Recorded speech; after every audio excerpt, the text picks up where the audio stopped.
எனது பெயர் பிரேம்குமார் பாஸ்கரன். நான் தமிழ் சுவிசேஷ லுத்தரன் திருச்சபை திருப்பத்தூரை சேர்ந்தவன். மனித நேயத்திற்கும் மத நல்லெண்ணத்திற்கும் இந்த மண்ணிலே வேரூன்ற வேண்டும் என்ற ஒரு நல்ல நோக்கத்திற்காக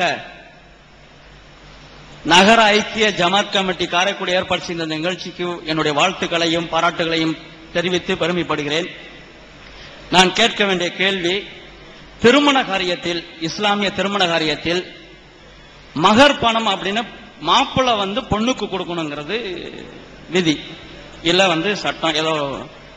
ஆனா திருமண காரியம் நடக்கும்போது திருமண அந்த மத குரு சொல்லும் போது மாப்பிள்ளை வீட்டில இருந்து பொண்ணு வீட்டுக்கு கொடுக்கறதாக மைக்கில் அனௌன்ஸ் பண்ணுவாங்க நம்ம எல்லாரும் சபைகள் முன்னாடி. அதே மாதிரி அந்த ரெஜிஸ்டர் நோட்லயும் எழுதுறாங்க. ஆனா வாங்குவது பெண் வீட்டிலிருந்து மாப்பிள்ளை வீட்டுக்கு தான் வாங்குறாங்க. இது இஸ்லாமியத்திற்கு உகந்ததா? அப்படி அறிவிப்பு செய்வது அந்த மத குருவுக்கு அழகா? அது குறையா நான் நினைக்கிறேன், குற்றமா சொல்லல. அதுக்கு விளக்கம் தரும்படி கேட்டுக்கிறேன். அழகான கேள்வி கேட்கிறாங்க. இது முஸ்லீம்கள் காதல் விளங்கும் நினைக்கிறேன். கேள்வி விளங்குதா? இதை உங்களை திருத்திக்கிறதுக்கு தான். இது நியாயம் கிடையாது. இவங்க செய்யறது அக்கிரமம். இஸ்லாம் என்ன சொல்லுதுன்னா, திருமணம் முடிக்கும் பொழுது ஆண்கள் தான் பெண்களுக்கு மகர் கொடுக்கணும்னு சொல்லுது. அது எப்படி எல்லாம் கொடுக்கப்படுது? நபிகள் நாயகம் காலத்துல எல்லாம் பயங்கரமா தோட்டம் துறவுன்னு எழுதி கொடுப்பாங்க. ஏன்னா திருமண வாழ்க்கையினால அதிகமான பாதிப்புக்கு ஆளாகிறது ஒரு பெண்ணு தான். ஆண்களுக்கு பெரிய பாதிப்புலாம் கிடையாது. அதிகமான பாதிப்புக்கு ஆளாகிறது பெண்ணு தான். நல்ல தியாகங்கள் பண்ணி தான் ஒரு வீட்டில் வாழ்க்கை நடத்த வர்றா. அவ பிரசவிக்கிறதுல இருந்து, கர்ப்பமாவதுல இருந்து, குழந்தைய வளர்க்கறதுல இருந்து எல்லா சுமைகளும் அவள் தலையில தான் சுமத்தப்பட்டிருக்கு. அதனால இஸ்லாம் என்ன பண்ணுதுன்னா, கல்யாணம் பண்ணும்போது நீங்கள் பெண்களுக்கு கொடுங்கள்னு சொல்லுது. இன்னைக்கு அரபு நாடுகளுக்கு எல்லாம் போனீங்கன்னு சொன்னா ஆண்கள் தான் பெண்களுக்கு கொடுக்கறாங்க. எவ்வளவு தெரியுமா கொடுக்கறாங்க? 5 லட்சம் ரியால்.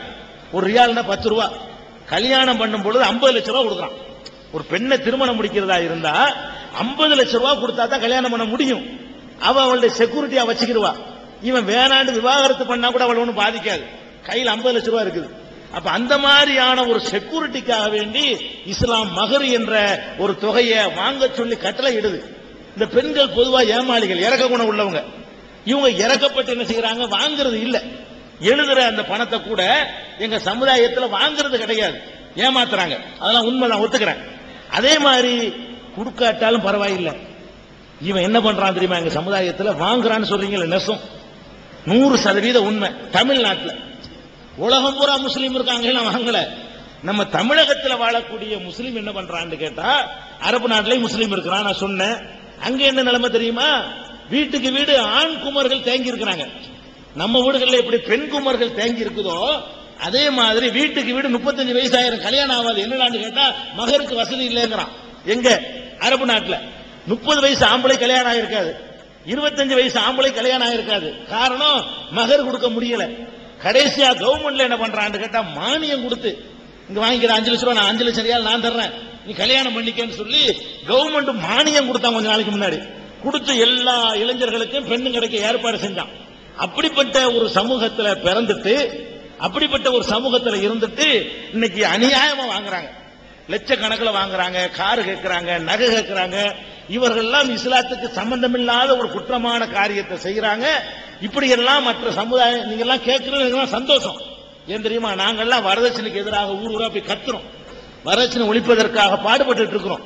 ஒரு 10% மக்கள்கிட்ட விழிப்புணர்வு ஏற்பட்டு வாங்க மாட்டேன்னு சொல்லக்கூடிய திருமணங்களை நிறைய நாங்க நடத்தி இருக்கிறோம். வாங்கிய வரதட்சணையை திருப்பி கொடுத்துக்கிட்டு இருக்காங்க. இன்னைக்கு பல ஊர்கள்ல வரதட்சணைய 20 வருஷத்துக்கு முந்தைய நாங்க தெரியாம வாங்கிட்டோம், திருப்பி கொடுக்கிறோங்கிற அளவுக்கு எங்க சமுதாயத்தில் விழிப்புணர்வு இன்னைக்கு ஏற்பட்டு வருது. நீங்க இந்த மாதிரி கேட்பதன் மூலமாக இன்னமும் விழிப்புணர்வு வரும், இன்னமும் எங்க சமுதாயம் திருந்துவாங்க. இது மாதிரி கேள்விக்கெல்லாம் இடம் வைக்காம நீங்க கொடுத்து கல்யாணம் பண்ணக்கூடியவர்களா வாங்க.